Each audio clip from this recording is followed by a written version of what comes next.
Mirëmbrëma të gjithëve. Rita Petro, poete laureate e Shqipërisë për 2025-2027, botuese me kontribut të veçantë për letërsinë dhe kulturën tonë, sidomos në fushën e librit shkollor me mbi 36 tekste gjuhë dhe letërsie. Shkrimtare e njohur, mirë se vini në festivalin e librit shqip në Kanada. Pyetja është, si ndjeni në këtë takim mes lexuesit tonë përtej kufive, ku gjuha, kultura, poezia, frymon shqip, njësoj si në dhe unam. Faleminderit Florence, kolegi letrave, mik për te kufive shumë larë, po që ja që rjetet sociale bëjnë atë të vetën që na mbajnë të lidhur me njëri tjetrin. Unë ju falenderoj shumë që jeni të gjithë këtu. Madje në një moment më duk si kur mblot gjithë rruga e Kavajës, ardha rruga Durrësit. Përshëndes gjithë. Sigurisht nga gjitha rrethet, qytetet, është vërtet një kënaqësi e veçantë. Jam shumë emocionuar që keni bërë një rrugë të gjatë për të qenë së bashku sot këtu. Më pëlqen që ka dhe të rinj që disa prej miqve të mi kanë sjellë fëmijët e tyre, kështu që kjo është akoma më emocionuese. Si që ka marrë dhe unë vajzën time, pa ajo gjithmonë më thotë që nuk më las njërë të shijoj asgjë se më duhet bëj rolin e asaj kameramanit, të xhiroj, të bëj foto, po që ja që dhe kjo është gjë e bukur, kështu që ndihem shumë emocionuar. Faleminderit. Do fillojmë këtë bisedë me një autoportret tuaj të vitit 1988, që mua personalisht më pëlqen ta quaj sfidë. Kjo është fjala e dur që përshkon edhe vëllimet tuaja të hershme, vargjet të përfolura 1994, shija e instiktit 1998, metamorfoza e kohës 1998, kryqëzimi i frymës 2002, këtu poshtë këndohet live 2002, në intimitet nga Rita 2006, më jepni bekimin tuaj poezi 2006. Do ndalimi te ky kapitull i krijimtarisë tuaj me pyetjen: çfarë kërkonin të thoshin sytë ëndrat, mendimet, shpirti poetes në ato vite, ku pothuajse të qenit grua dhe artiste e lirë ishte një temë që me vështirësi po çlironte kumtin e vet nga mendësitë e kohës? Unë i takoj atij brezi shkrimtarësh që në atë kohë normal, as i quanin veten as poet as shkrimtar, po që ato poezi dhe ato vargje që shkruanin, dhe sidomos ato që ishin më intime, i quanin poezi sirtari. Kur i pyes të rinj që a e dini, kur takojnë nëpër shkolla e gjithandej, a e dini çfarë do me thënë poezi sirtari? Jo, thonë ato, se kemi dëgjuar ndonjëherë. Kështu që unë po flas me një auditor që e di shumë mirë çfarë janë poezitë e sirtarit, gjithçka që na linte dhe që quaj intime, diçka që ne nuk kishim të drejtë ta tregonim, se për të botuar as merrnim mundimin ta çonim për ta botuar, kështu që kështu ka lindur fillimi, ndërsa ajo autoportreti. Në fakt në atë kohë kam qenë shumë e frymëzuar dhe edhe kam pikturuar, pra në të njëjtën kohë edhe pikturoja dhe shkruaja vargje. Është ai autoportreti që ti je në një moshë ke shumë qejf ta shohësh veten përpara pasqyrës, sepse të pëlqen, je e re. Tani sa më shumë shkon mosha, mundohesh ta shohësh sa më pak dhe ti ikësh gjithë atyre rrudhave dhe thinjave që të dalin përpara, kështu që e shikon veten kalimti. Po atëherë e shikonim dhe donim zbulonim gjithçka ç'a shikonim. Dhe kështu lindën vargjet e mia, u bë autoportreti dhe me kalimin e kohës vargu mori një shprehje tjetër për fillimisht isha shumë e frymëzuar nga lirikat, sidomos lirikat e Safos, lirikat greke, dhe më vonë vargu u moderua, u bë paksa më i ashpër, jeta nga kalimi i viteve, nga ato imazhet që i takojnë më tepër atij diellit romantik që perëndon, ku të gjitha format marrin një hije të bukur nga ngjyra e kuqe e diellit që perëndon, fillon edhe bëhesh më e ashpër, sepse ke mbi kokë atë diellin e mesditës, themu në një varg. Dhe dielli i mesditës gjithmonë na bën që të na duken të gjitha të prerat, të gjitha problemet që dalin tamam reale në diellin e mesditës.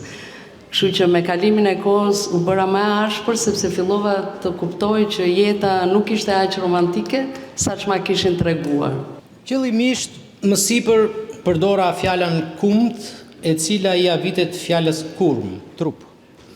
Duke dashur të shtrij dy vija paralele, se idet ato emancipueset, sfidueset e tabuve njerëzi, kalojnë nga trupi ynë fillimisht në formën e dhimbjes, emocioneve.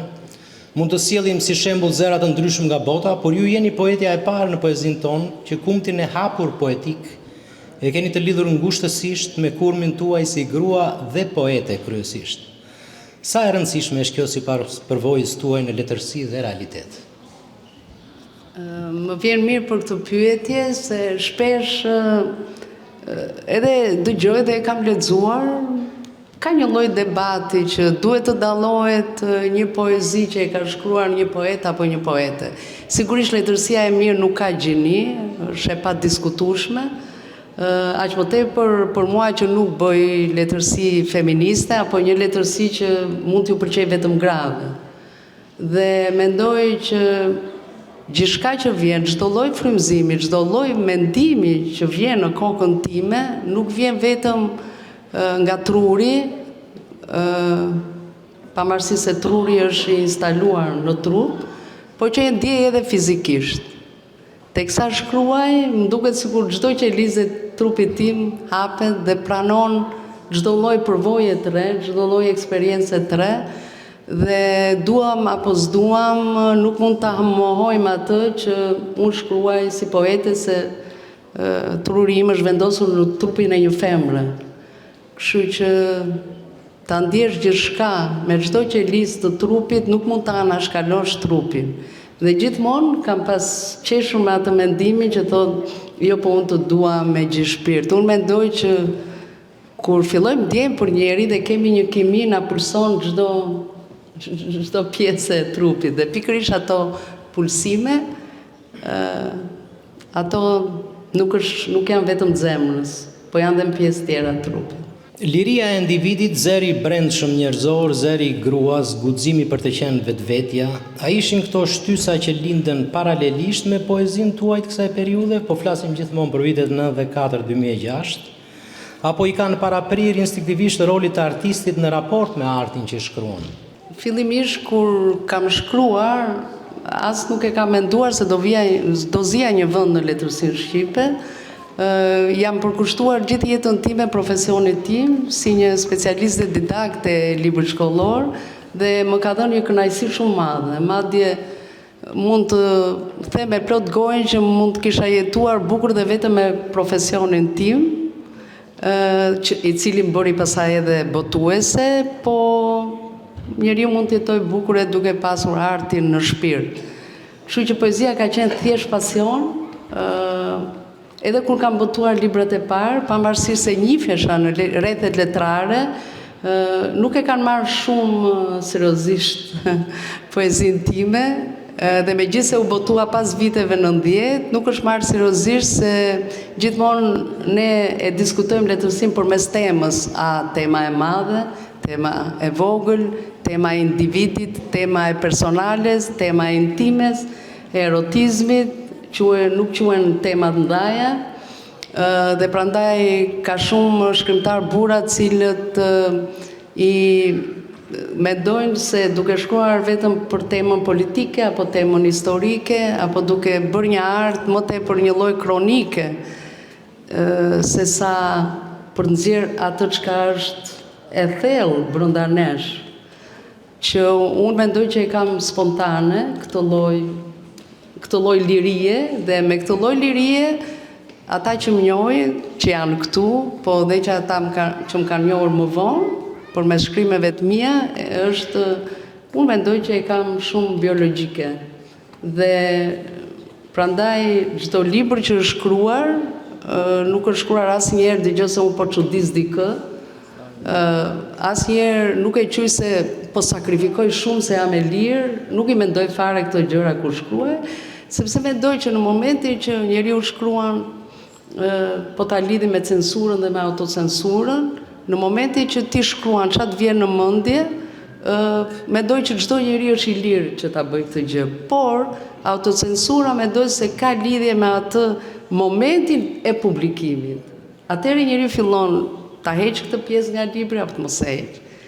Kur shkrova romanin Lindur së Praftit, disa nga shoqet e mia e lexonin dhe thoni, kjo gjë nuk duhet të jetë tu. Po pse?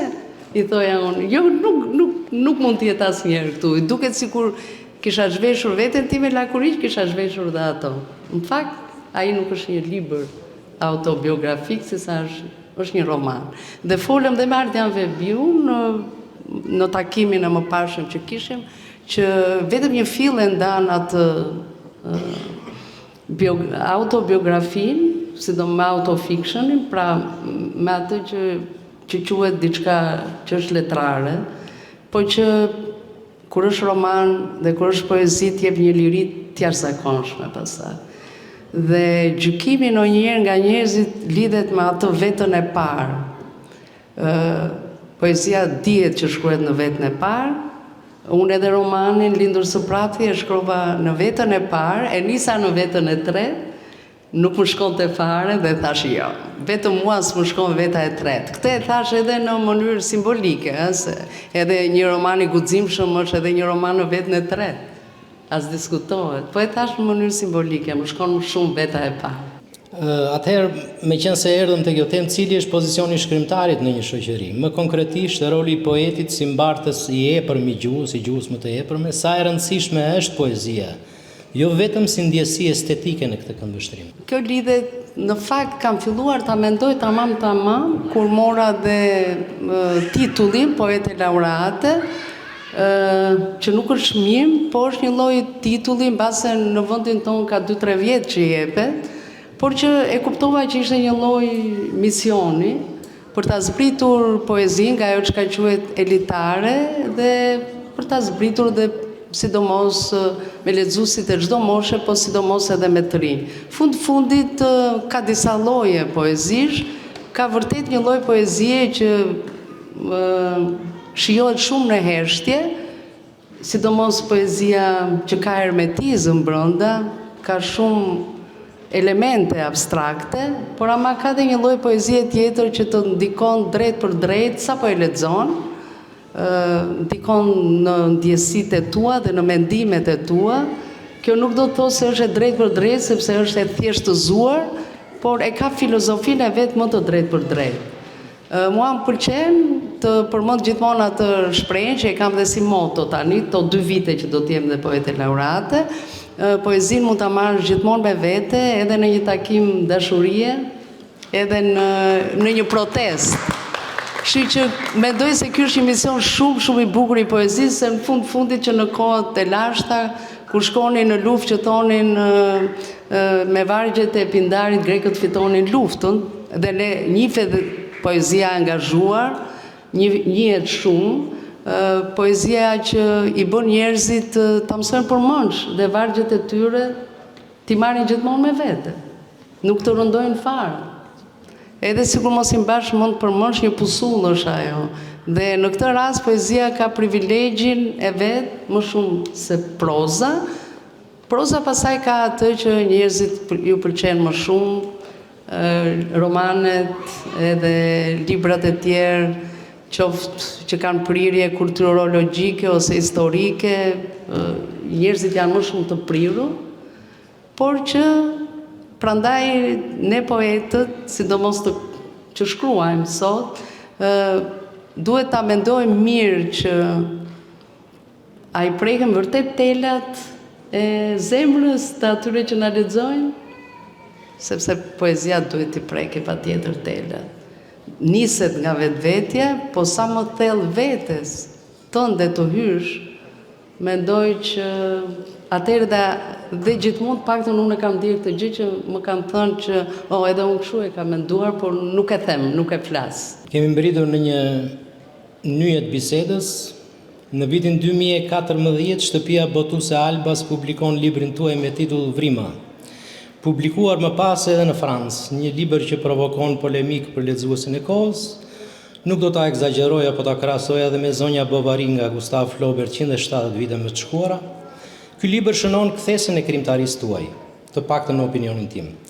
E kam përshkruar duke debatuar me kolegë dhe lexues si një nga ata kalvaret gur të Golgotës. U kam thënë se ky nuk është një libër erotik, por terapi më vete. Përse zgjodhet Rita Petro këtë formë?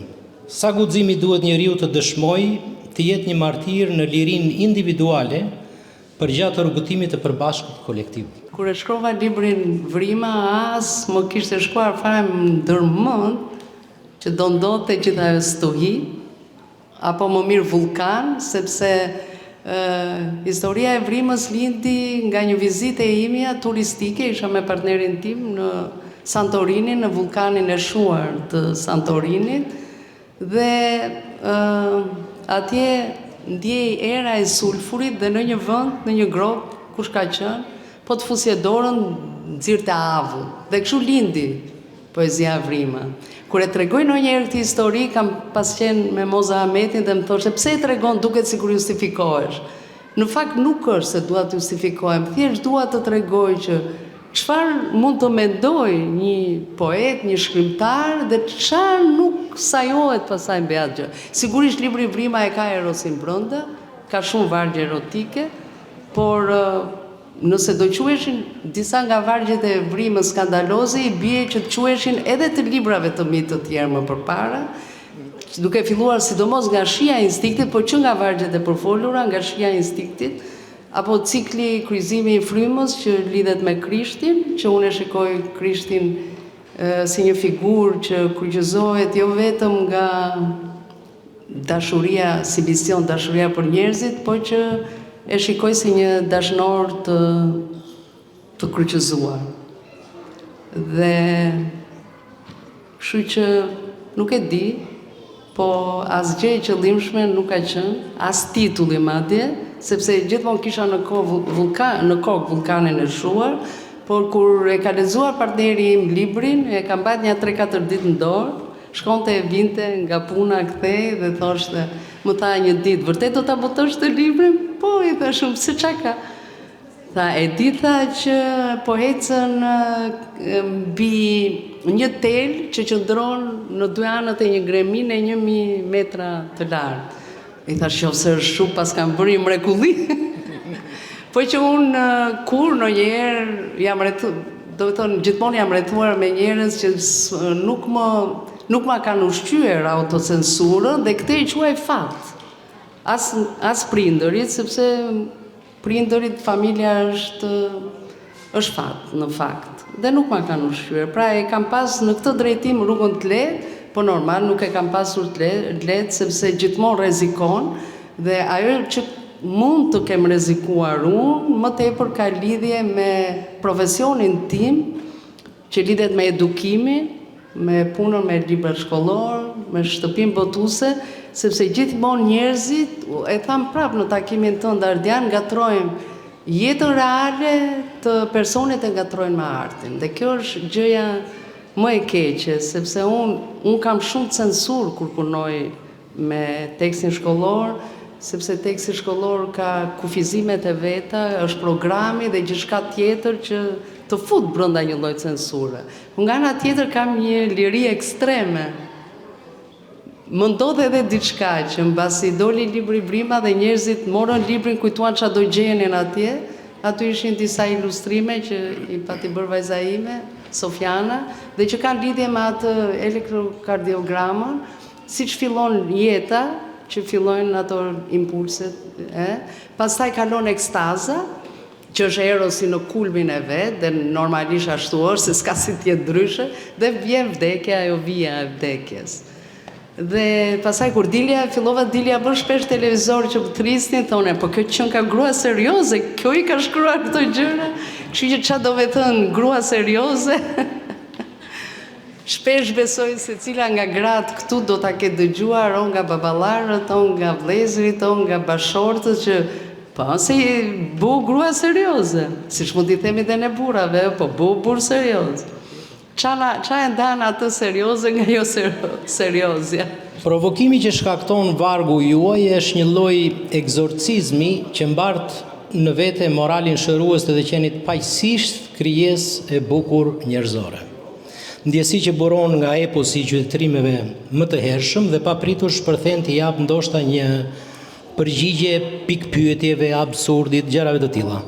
Në anën tjetër, vargu yt nuk emancipon vetëm figurën e gruas, por le ta themi hapur, ndryshon këndvështrimin e burrave gjithashtu.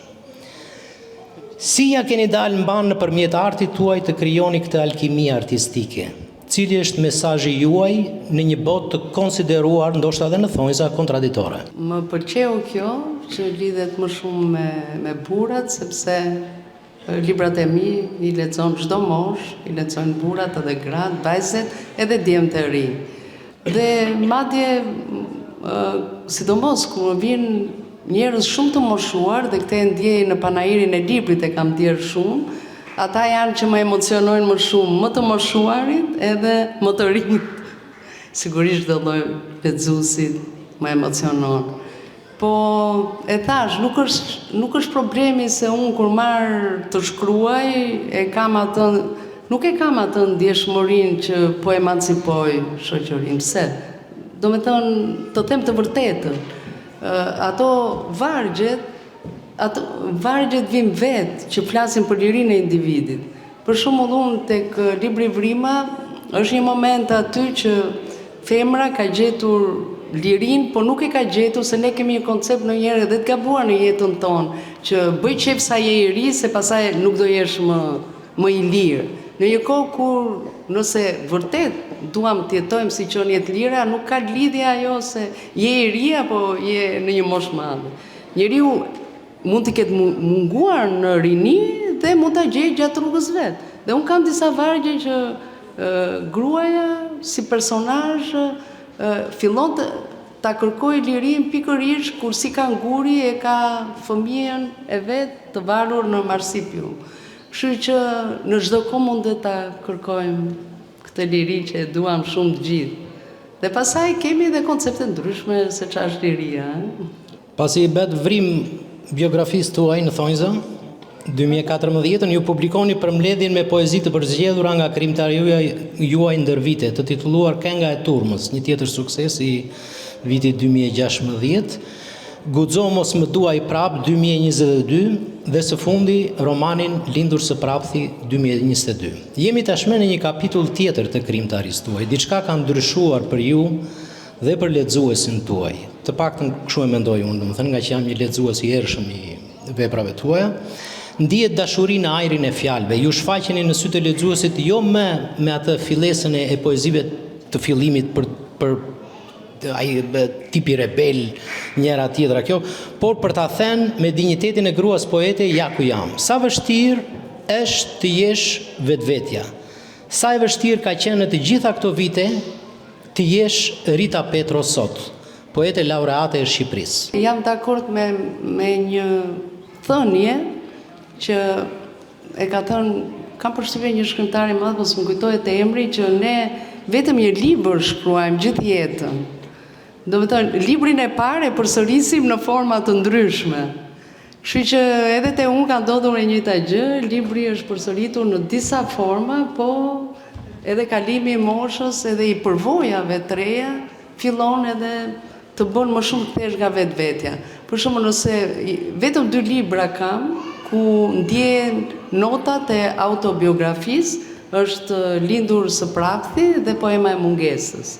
Atje ndjehet vërtet shumë gjëra që kam nga jeta ime, por që asnjëherë nuk kam dashur që të çudis të tjerët me jetën time, se secili ka jetën e vet roman, ka romanin e vetes vet.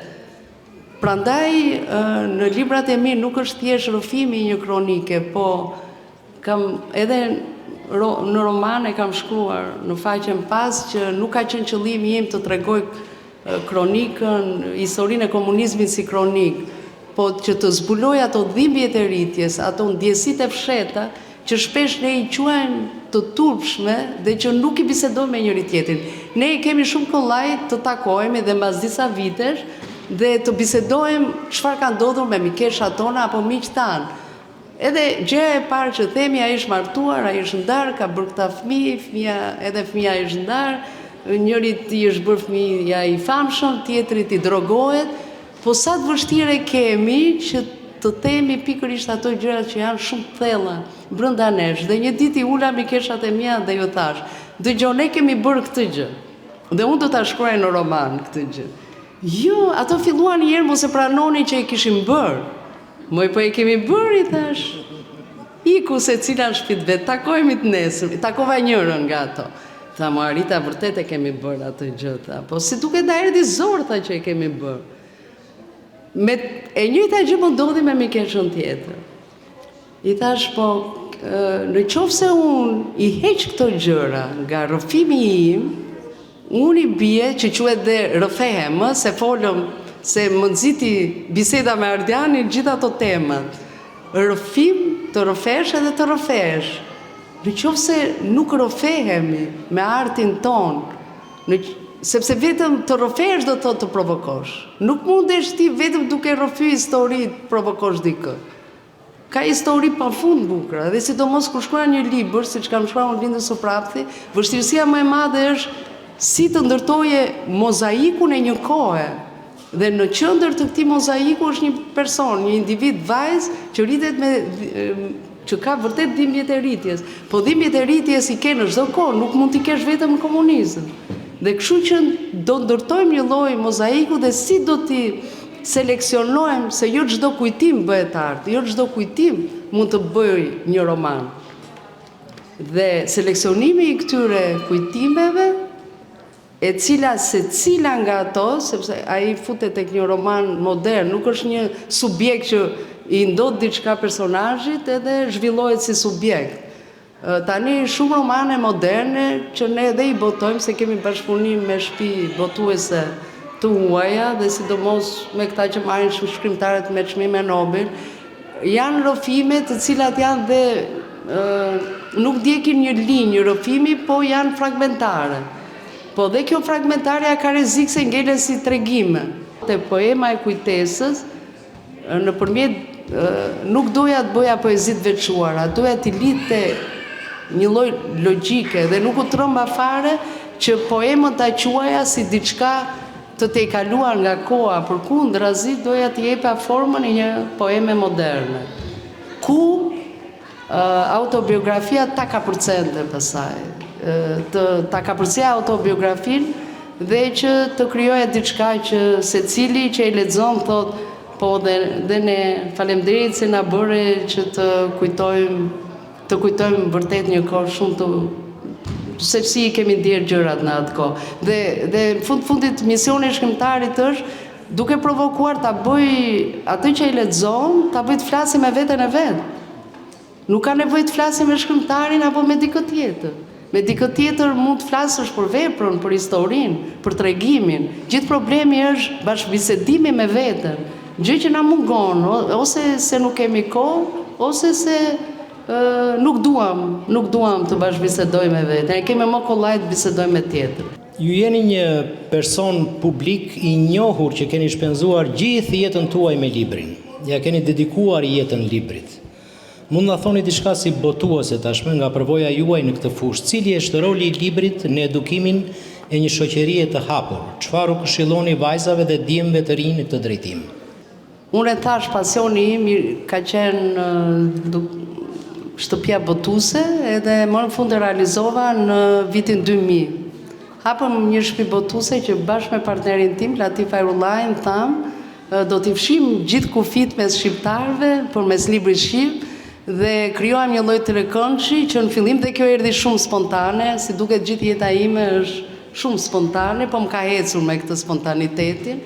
Dhe hapëm degën tonë, e hapëm në Tiranë, do me thëmë brenda vitit 2000, ishte dhe ai ka përcjellë që fillonte edhe shekulli i ri, shumë i mirë, shumë i bukur, edhe hapëm në Tiranë, e hapëm në Tetov, e hapëm dhe në Prishtinë, pasaj më vonë në Luginën e Preshevës, së fundmi në Malin e Zi, dhe pasaj gjithë diaspora punon me botimet tona, me paketet tona, dhe mendoj që ky ka qenë misioni ynë më i madh që e kemi pasur që në fillim, pra nuk është fare spontan, dhe mendoj që një shtëpi botuese, por nuk e quajti që bën një politik edukimi dhe jo bën vetëm libra, ta marr këtë libër se ky ka më shumë shitje, të marr një libër tjetër sepse ky libër do të riqet më shumë. Sigurisht secili nga ne, kur merresh me biznes, është edhe problemi i shitjes, patjetër.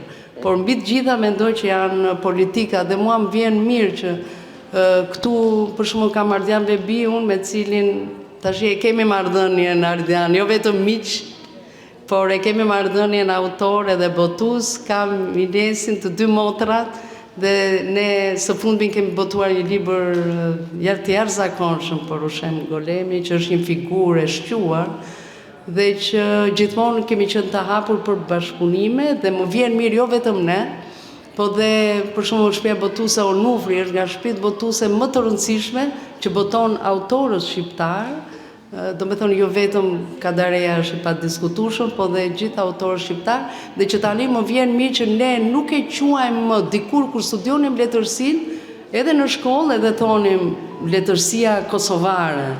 E kupton, do me thënë, dhe i bënim një ndarje, jo letërsi shqipe.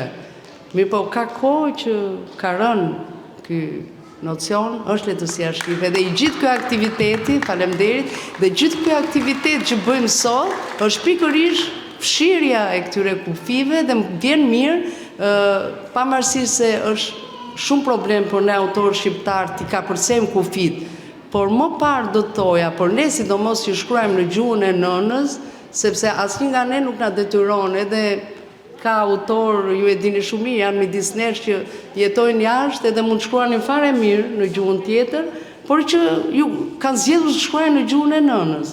Dhe që ky është një mision, është një shërbim. Pavarësisht se letërsia, vlera e letërsisë nuk ka rëndësi pasaj se në çfarë gjuhë flitet, kur flasim për vlerën estetike.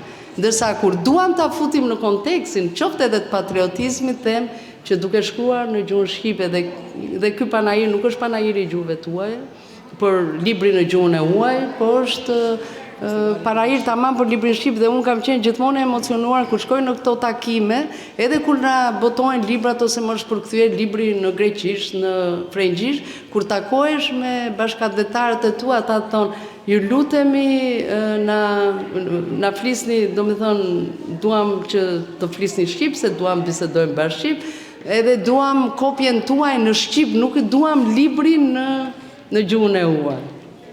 Por kjo pasaj varet me brezë, megjithatë misioni ynë si shtëpi botuese vazhdon që të botojmë paketat për fëmijët shqiptar që ta mësojnë gjuhën shqipe aq sa mundet. Po edhe sikur ato paketa kanë lidhje edhe me kulturën, të mësuarit e kulturës shqiptare, sepse edhe sikur mos e dish unë gjuhën e quaj komunikim, nuk do të thotë gjë që t'jesh i përsosur në gjuhë, ai që do të jetë i përsosur je provim, edhe ne të gjithëve po të na fusin provim, neve mund të mos dalim hiç mirë në provimin e gramatikës ose të gjuhës shqipe. Po kjo s'do të thotë se si jemi folës mirë dhe se si jemi shqiptar të mirë. Pra edhe sikur ta mësojnë gjuhën si komunikim, nuk ka asnjë gjë të keqe. Gjithë ne kur komunikojmë, kemi të folmet tona, kemi dialektet. Kjo është një gjë që nuk kemi diktaturë që duhet flasim më kështu ose ka. Ama si përdorues, edhe institucionalisht mendoj që jam me mendimin që patjetër që duhet gjuha zyrtare.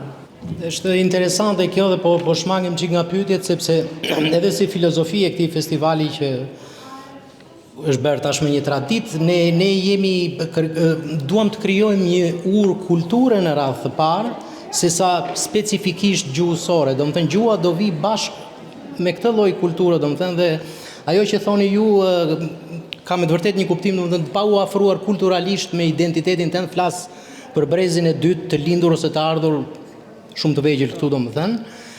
Atëherë lind edhe kjo dëshira e gjuhës. Në vitin 2025 ju botoni këtë libër që shikojmë këtu, Poema e mungesës, fruti dashurisë për kushtimit dhe mungesës, ku ju shkruani.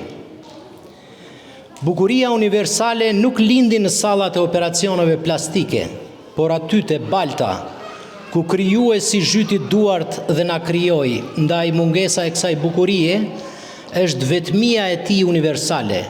Është një mungesë e pa imagjinueshme dhimbje që krijon gropa të zeza në hapësirat pafund të gjithësisë. Rita, ky është një nga vëllimet e tua i preferuar i imi. Ka ca hapësira të paasura më parë në krijimtarinë tuaj? A është ky një kapitull i ri për të cilin do të na duhet të flasim më vonë në të ardhshme? Apo oksimoroni një përjetësie të padukshme atjetej që bashkon dy fjalë të ndryshme nga kjo tokë për ta rilindur sërish nga e para mëkatin në thonjzat fillesës? Faleminderit Florence. Poema e mungesës më ka lindur në kokë 5 vite përpara, kur momentin që kam humbur partnerin tim nga Covidi dhe ishte një shok në jetën time, sigurisht ai ishte shok, po dhe shok në kokën time që si mundet ta humbasësh njeriu kaq shpejt. Dhe më lindi në kokë. Më pyeti dikush apo shkruan diçka dhe unë i thash po shkruaj poemën e mungesës. Dhe pasaj u mbush me vargje, por nuk doja të shkruaja diçka personale, nuk doja të shkruaja diçka një poem vajtimi. Doja të bëja diçka se si përballohen dhimbje të tilla dhe që të kapërceja mos ishte diçka personale e imja. Dhe të vija në qendër një çift ku njëri largohet, tjetri mbetet vetë, dhe duke mbetur vetë, se si ai e përballon gjithë dhimbjen, si e përballon gjithë ato kujtime, sepse ne gjithmonë themi kujtimet na vrasin në një kohë të lumtur. Dhe si mundet t'i përballosh? Ja që mundet t'i përballosh bukur dhe ti çdo ditë që kalon, ti je në sfidë, sepse je edhe një qenie, përveç se qenie je individ, po edhe një qenie shoqërore. Si i përballojmë ne? Dikur i kemi përballuar bashkë sfidat, duke jetuar në atë Shqipërinë tonë me gjitha ato probleme, ku lindi dhe poema e popullit vogël që është këtu. Janë gjithë zhgënjimet që kemi pësuar në jetën tonë. Dhe gjithashtu, po mund t'i përballosh dhe vetëm, kur ke kaluar si çift një periudhë bukur jete, një periudhë që e ke përballuar bashkë duke i quajtur veten luftëtar të jetës dhe të dashurisë. Dhe duke vënë në qendër këtë çift i cili më tepër synon nga e bukura. Një çift që synon që ta mposhti padrejtësinë përmes dashurisë dhe përmes zgjedhjes së shtegut që të çon ke dashuria. Dhe aty janë pikërisht të vargje që ne duhet ta durojmë, ti thoshe duhet ta durojmë padrejtësinë, ndryshe nuk shtyhet jeta. Dhe nuk është turp, në fakt, do thoja ta durosh padrejtësinë, sepse është një gjë që ne nuk e kemi në dorë, siç nuk kemi në dorë as fatin e të gjendurit një çast në vendin e gabuar dhe në kohën e gabuar. Por ne kemi në dorë të zgjedhim atë lloj shtegu që është vetëm dorën tonë. Dhe ne në Shqipëri, në fakt, nuk e di këtu ku jetoni ju, përballemi për ditë me një gjë të tillë, po kur je dyshe ti e përballon padrejtësi dhe gjithçka tjetër i përballon ndryshe. Shumë lehtë. Kur mbetesh vetëm, të duhet të vazhdosh, por ajo inercia, ajo dashuria, sepse është një çik gënjeshtër thosh dashuria është e përjetshme, por po ta shohësh në kontekstin e frymës, po, dashuria është e përjetshme. Dhe unë dua t'ju lexoj edhe 3-4 vargje të shkurtra, që sepse pasaj mund të kenë edhe në një pyetje, ose po ju lodhëm e mbyllim këtu. Dashuria ime, kur të thoja kam frikë, ti më mbroje krahët. Kur të thoja ndihem bosh, ti ndizje muzikën. Kur të thoja më zihet fryma, ti më çelje dritare. Kur të thoja më dhem këtu, ti më ambuloje me pëllëmb, dhimbje. Kur të thoja nesër do t'hiki, ti kur nuk më the, rrugën e ke hapur. Kur unikja, kur nuk I avure Chelsea derës. Pra flitet për një dashuri që ka dhe lirin brenda. Nuk është një dashuri, nuk varesh nga kjo lloj dashurie dhe gjatë gjithë librit më ka pëlqyer një vajzë, ajo në moshën 15-16 vjeçë kishte lexuar poemën e mungesës dhe më tha, mua tha, më duket se në këtë libër tha nuk ka dashuri të idealizuar, tha, si ato dashuri të për filma, në për libra, por është një dashuri shumë reale. Dhe unë çudita që ma tha, ajo ishte në moshën 16 vjeç. Po, kam dashur të mos bëj asnjë lloj himnizimi, asnjë lloj idealizimi, po ta tregoj, sepse kur e humbim një njeri, ne idealizojmë. Sigurisht, është gjë e bukur ta idealizosh. Por ne si shoqëri kemi një problem të madh me pjesën e sentimentalizmit, me pjesën e melankolisë, me pjesën e asaj që gjithmonë duam ta idealizojmë të shkuarën. Dhe mendoj që një njeri, një person, nuk ka nevojë të idealizoj prindërit e vet sa do të mirë të kenë qenë ato. Një shoqëri, sa do të kaluar edhe ta ketë pasur të mirë të kaluar, nuk ka nevojë për idealizim, se sotmja nuk lejon idealizim, nuk na lejon të ecim para duke idealizuar gjithmonë atë çfarë kemi lënë pas. Ne duhet të gjykojmë, ne duhet të jemi gjykatës të çdo gjëje që kemi kaluar dhe të shkojmë përpara. Faleminderit. Ka qenë gjithmonë një privilegj biseda me ju. Po, do mbërim aty tashti, do bëjmë disa pyetje nga salla. Parapraktisht dua të falenderoj Ritën që udhëtoi që nga Shqipëria për të ardhur këtë për të qenë këtu mes nesh. Faleminderit shumë edhe në emër të Albanian Canadian Alternative Development, ju falenderoj si dhe nga gjithë të pranishmit që janë në sallë e gjetk. Ju falenderit. Vazhdojmë me pyetjet. Rita, falimderit për bisedën, falimderit që erdha. Është hera e parë që ne takohemi kështu live, siç thuhet. Unë kam lexuar pjesë nga ty dhe poezi. Pyetja ime është, në të ardhmen e shikon veten më shumë në poezi apo prozë? Ti ke shkruar nga të dyja? Proza më ka dhënë një kënaqësi shumë të madhe, sepse më bëri me më shumë lexues. Poezia, sa do ta pëlqejnë njerëzit poezinë, nuk të rinë dhe kështu në radhë. Ndërsa kur kam shkruar romanin, kam parë dhe një radhë, sa do e vogël tjetër është kënaqësi për një shkrimtar, ajo radha e njerëzve që e blejnë dhe që duan firmën tënde.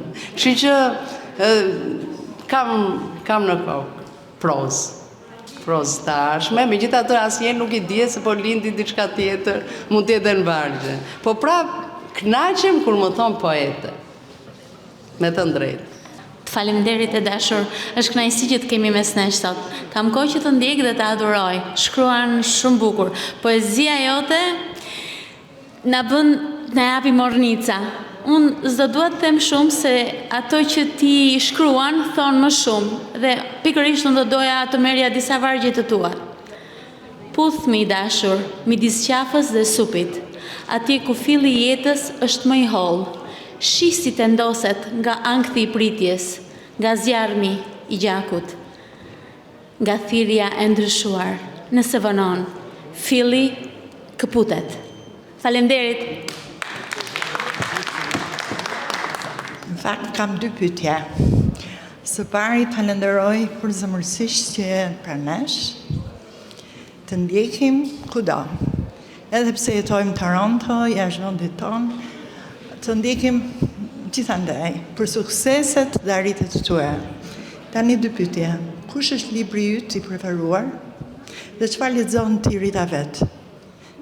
Dhe pyetja e dytë është kush është momenti yt më I bukur me lexuesit? Një kujtim I veçantë nga takimi me publikun. Faleminderit. Cili është libri I preferuar?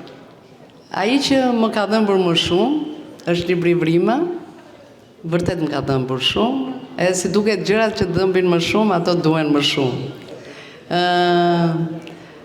Unë vetë tani, ata që bashkëpunojnë me ne, unë më shumë lexoj librat të cilët dhe të autorëve shqiptarë, po dhe të autorëve të huaj, të cilat vetëm për ata kam kohë, që madje ndonjëherë më ndodh edhe që nuk kam kohë që t'i lexoj të gjitha, sepse ne si shtëpi botuese botojmë shumë libra. Ne kemi një bord pasaj që miratohen, po që unë tani jam përkushtuar më shumë librave që botojmë si shtëpi botuese. Si frymëzim, mund të them që më tepër për poezinë time jam frymëzuar nga simbolistët francezë, thash në fillim nga lirika greke, simbolistët francezë dhe sidomos nga poezitë e baladave të rockut, më pëlqejnë shumë. Dhe shumë veta më thonë që shumë nga vargjet e tua janë edhe rock, po madje mi kanë bërë edhe muzikë, i kanë shoqëruar ose me muzikë elektronike varet, sidomos është një poezi që unë e kam shumë të dashur, mos e vrit veten, as këtë natë, po doni pasaj e mbyllim e lexojmë, pavarësisht se asnjëri nga ju s'ka ndërmendur as veten, po që edhe për këtë poezi jam frymëzuar shumë nga jeta e disa njerëzve, edhe sidomos e artistit të vetmuar, e atij artistit bohem, po edhe e njeriut në përgjithësi që ndjen atë vetmin. Dhe unë këtë vetmi pasaj e kam trajtuar më gjerë, e kam trajtuar tek poema e mungesës, ku e shoh vetmin edhe në kuptimin e bukur si paqe, si urti, si liri, po e shoh edhe vetmin edhe në sidomos vetmia të moshuarit ose vetmia e të riut, i cili teknologjia, koha ecën me një shpejtësi trufeshme, pa ai midis gjithë kësaj gjë ndihet i vetmuar dhe i moshuari në raport me moshën e re që ndihet i vetmuar. Dhe kujdo që ju kam tregu poema e vetmisë ose poema e mungesës, i pëlqen shumë. I pëlqen që nga titulli. Pra nëse më kanë urryer me titullin Vrima, me poemën e mungesës, edhe me lindjen së praptit më duan shumë. Pastaj më bëre edhe një pyetje tjetër, më duket, apo për çfarë më pyete? Momenti, shiko, ne në panairin e librit kemi momente të jashtëzakonshme. Një nga këto momente ka qenë, ishte një çift shumë i moshuar dhe në fakt ishte ardhur gruaja e tij dhe më tha mua, buri im, tha, ka një bibliotekë, tha, pra ne kemi një shtëpi si me të 2 dhoma e kuzhinë dhe të 2 dhomat dhe kuzhina ishin të rrethuara vetëm me libra. Dhe ishte vërtet shumë emocionuese një gjë e tillë. Edhe kisha ardhur që të blente librin tim. Ose ishte 2 motra, njëra e shtynte me karrocë, motrën e saj, kishte kalu një smundje dhe aktore nga Fieri madje, edhe mënyra për shembull se si të puthin, si të flasin, ose kur thonë që na ke frymëzuar ose ma ke lehtësuar dhimbjen. Madje ka qenë një djalë në një panair, sa kisha nxjerr poemën e mungesës, ai ishte 19 vjeç, edhe 20 vjeç, i thashun erdhe se ndonjëherë vinë të rinë dhe marrin librin, e du për mamin, e dua për gjyshen. I thashun për kë ka ardhur që ta marrësh librin? Jo, tha, për vete, tha, sepse e kam humbur maman, tha, përpara një muaji, tha, dhe kam lexuar disa vargje, tha, dhe e di që do më çliroj kjo poemë. Kështu që këto janë kujtime shumë bukura, me thënë drejtë. Frymëzuese edhe kjo bisedë, kështu, unë nuk do bëj pyetje, do shtoj vetëm diçka që një hollësie që dhe, kur the për poezinë që njeriu nuk ka nevojë për gjë, e mban vetë, domethënë mund ta mbajë vetë dhe edhe kur nuk e shkruan në një top letër e kështu mund ta mësoj. Dhe më kujtua që kam lexuar për një poet rus sovjetik në kohën e Stalinit, Osip Mandelstam. Ky nuk i kishte punët shumë mirë me pushtetin, edhe pa të shkruar njëherë një poezi kundër Stalinit, shumë përçmuese dhe që u njoh më vonë me titullin Epigrami i Stalinit. Njihet kjo gjë. Ja u pat lexuar disa miqve që kishte për darkë, po natyrisht nuk kishte ku ta botonte atë, no? Një prej këtyre miqve shkoi dhe denoncoi në polici. Tha, Mandelshtami ka shkruar një poezi kundër Stalinit, shumë të rëndë. Atëherë shërbimi sekret dërgoi njerëzit e vet në shtëpinë e këtij, i bën një bastisje totale për të kërkuar tekstin e poezisë. Po kërkon se gjeni, thoshte ku e ke, thoshte nuk e kam. Kërkon, nuk e gjenin. I thon, ku e ke? Do ta torturonin. Ky tha, nuk e kam pasur asnjëherë. Ky atë poezi e kishte krijuar në mendje. Nuk e kishte shkruar asnjëherë. E shkroi ky miku që vajte dhe pastaj denoncoi në polici, por ai vetë autori nuk e kishte. Dhe ai se kishte nga frika. Sepse mendonte që po ta shkruante, mund të përdori si provë kund për ta dënuar. E në fakt atë e dënuan pastaj. Por poezin nuk e kishte dorëshkrim. Si këto poezitë e burgu që... Po, që mbahen mend, ato janë edhe orale edhe jo, sepse në fakt ideja është që të jenë të shkruara, po kur nuk i ke, mund t'i mbash mend edhe për mëndsh. Ka shumë poet që dalin dhe i deklamojnë poezit në teatr, në publik, edhe i mbajnë mend e kështu, po ne sikur po e humbim këtë brezi janë edhe të tjerët. Po me këta do të falenderoj edhe një herë për bisedën edhe për... Ishte kënaqësi që ju kishëm mes nesh. Nga ajo që ju shpjeguat, vura re që si thush objektivi ju është realisht i gjerë.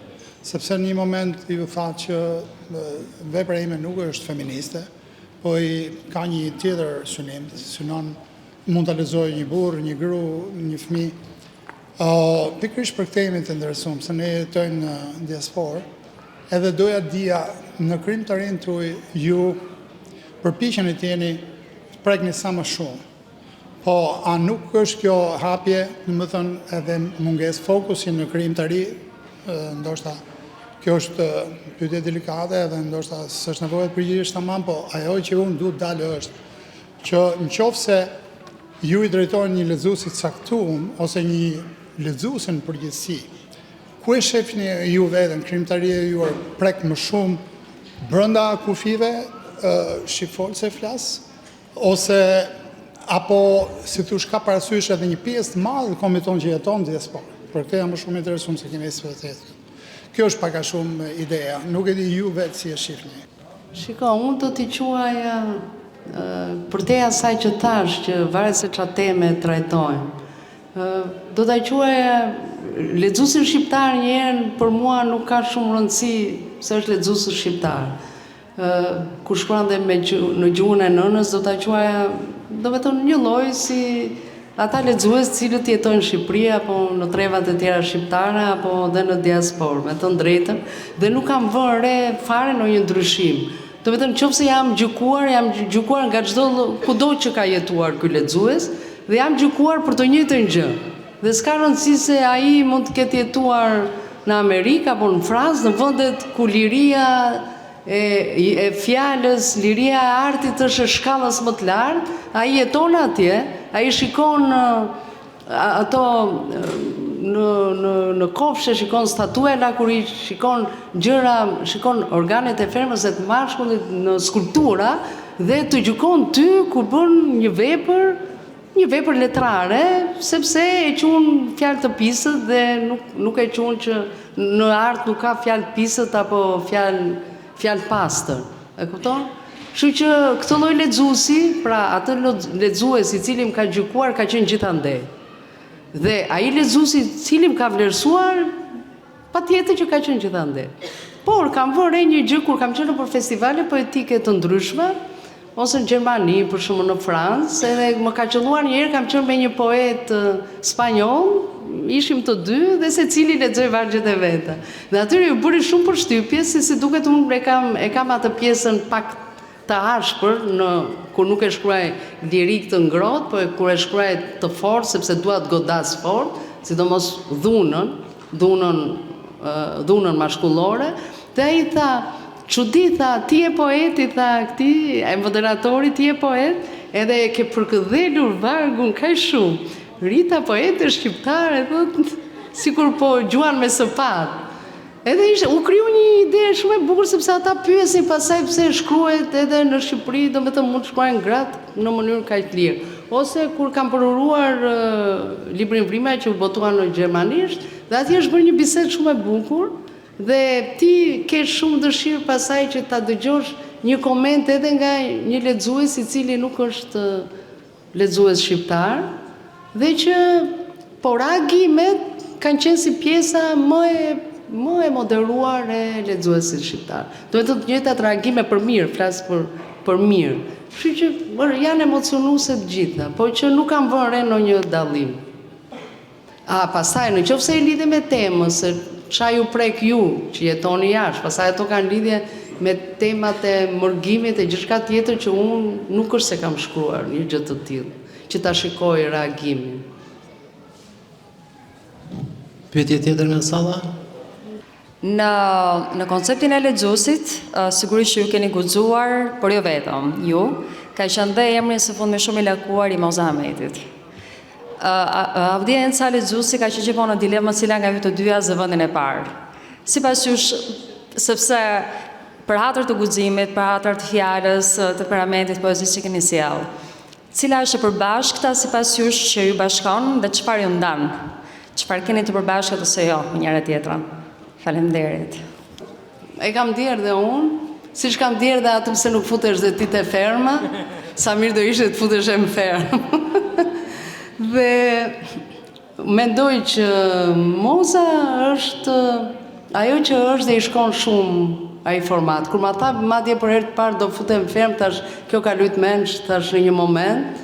Dhe pastaj kur pash se sa po kënaqet ajo aty brenda, dhe po i kënaqet edhe të tjerë, nuk është gjë e vogël. Dhe të realisht qëllimin tënd qoftë edhe për të fituar nga ana materiale, duke u kënaqur, normal. Tashi në fillim ishte vetëm kënaqësi, tani janë edhe ato përballjet me vështirësitë. Çka ka mund të përbashkët? Mendoj që lirinë e fjalës, që ka lidhje me poezinë, po. Lirinë e fjalës në poezi dhe kjo mbas edhe na ka bashkuar.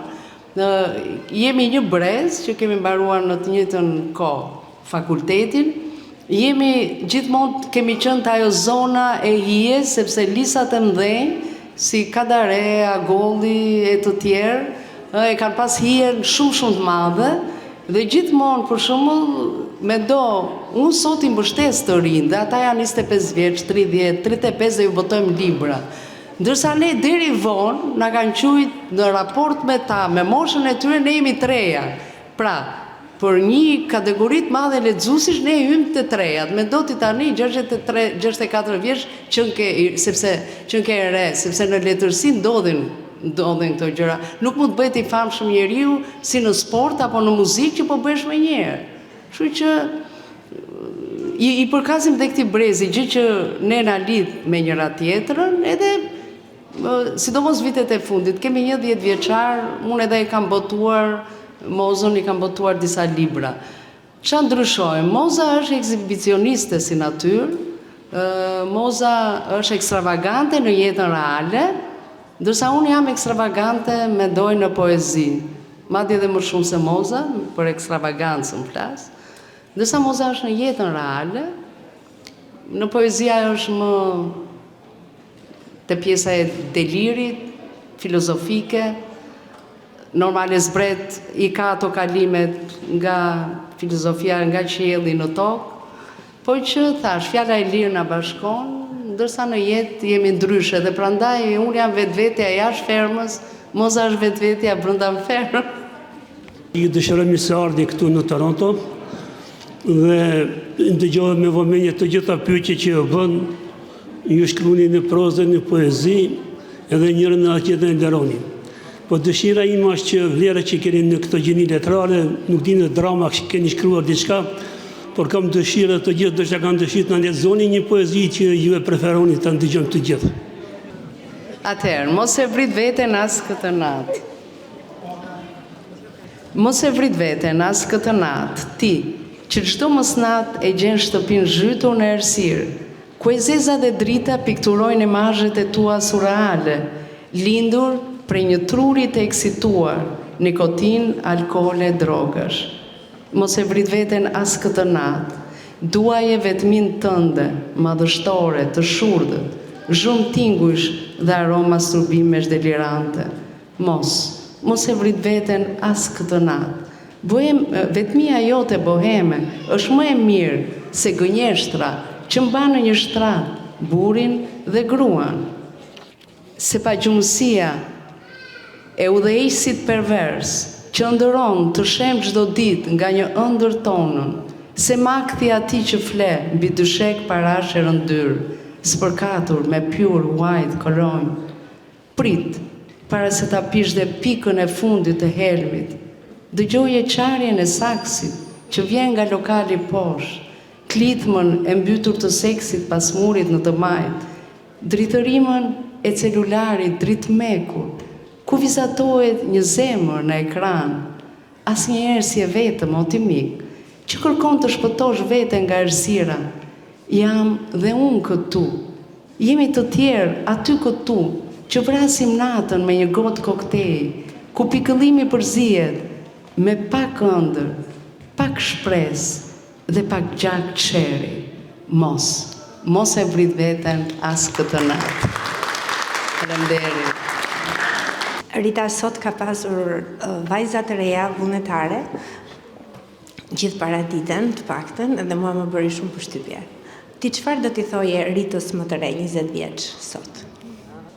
Para se përgjigjem, kam marrë dhe një bashkëpunëtor tjetër, Taço Dhjakun, një nga sportistët më të famshëm Tiranës, dhe kur i tregova vajzës që ke qenë kampion të hedhja e shtizës, tha, pse keni pas nga i sporti juve?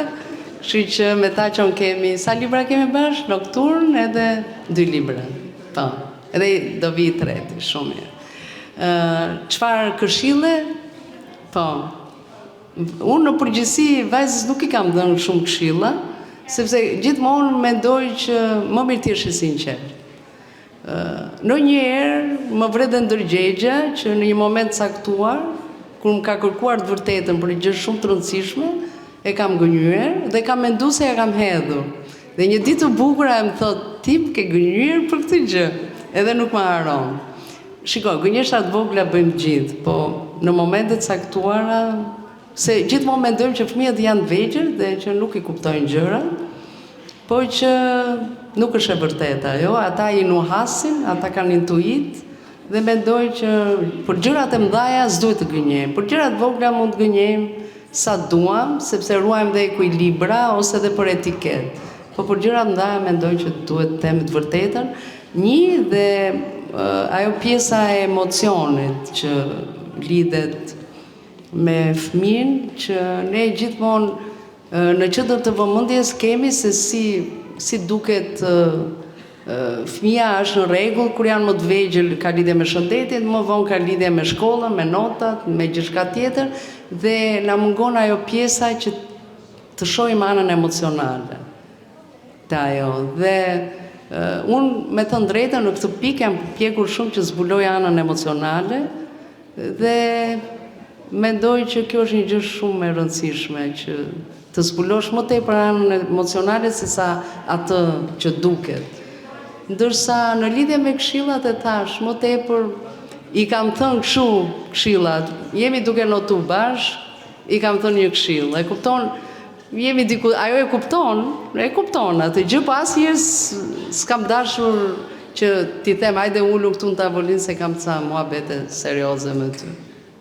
Gjithmonë i kam thënë nuk jam e përsosur, gjithmonë i kam thënë që ai që guxon, edhe ja them dhe trimve kur më ftojnë në përshkolla, kush guxon që të kundërshtoj me argument mendimin e babait, mendimin e profesorit, fani se përdora vetëm gjinin mashkullore, mendimin e babait, mendimin e profesorit, kush arrin që të kundërshtoj nesër profesorin, shefin, kryeministrin dhe vetë Zotin, por me argument, atëherë mendoj që ke rritur një fëmijë shumë të mirë. Faleminderit. Pyetja është sa tituj tuaj janë botuar në gjë tuaj në Gjermani edhe sa keni përshtatur titullin e librave? Është bërë fiks përkthimi, është përshtatur, le të marrim vrimën, si e keni përshtatur në gjermanisht? Varet se si tingëllon, por nuk besoj, nuk ma ka bërë botuesi për censur. Ja. Por e di si është puna, kur i themi disa fjalë në gjuhë të huaj,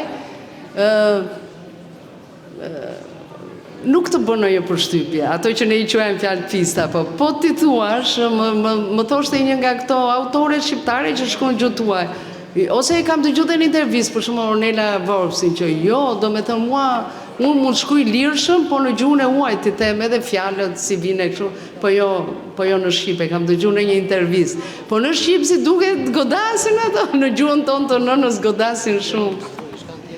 Unë falenderoj shumë të gjithëve dhe një herë. Rita, edhe ne të falenderojmë jashtëmase. Faleminderit të gjithëve për pjesëmarrjen.